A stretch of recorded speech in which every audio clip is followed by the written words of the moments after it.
But in 3 weeks, I mean, a lot of that corn is going to be close. If it does freeze at that point and the season's over, we have grain corn. And that's kind of the key. So, you know, 2-3 weeks ago, we were still looking at this going, well, I hope it doesn't freeze at the beginning of September. Otherwise, the big dairies will be buying more trucks and hauling more silage. That's really the long and short of it. But as Kerr's alluded to, a lot of the corn is really 2.5 to 3 weeks away from actually reaching physiological maturity. That's the reality. There are some fields that we're driving by, especially some of the earlier hybrids. 7455 is probably the one that we're seeing most of, where especially along the field edges, it's actually starting to dry down. Those cobs are starting to droop, and that basically means that those particular plants are done. They're going to be drying down from here. But we've had really good weather, and like I said, we hope that it continues, because if the weather forecast that we have actually comes to fruition, we'll see a lot more corn like this, where those husks are starting to dry up while they're still growing or still filling, and then we actually have a better chance of that corn drying down a little faster.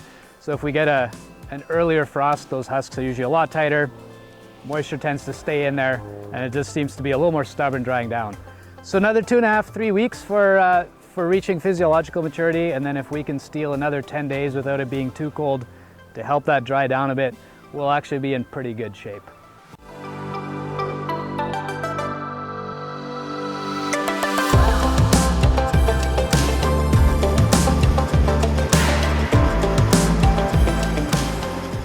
I'm in a field of our 83X soybeans.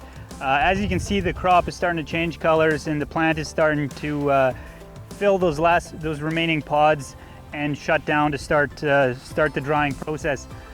We missed a bit of a frost scare September 10th, so for those of you who got a bit nervous because of that, hopefully you're sleeping a little better. We are hoping that frost stays away for some of these later season or later planted crops to finish up. We're seeing a lot of good yield potential out there because of, you know, we had moisture this year compared to last, and pretty good growing environments despite having a difficult spring.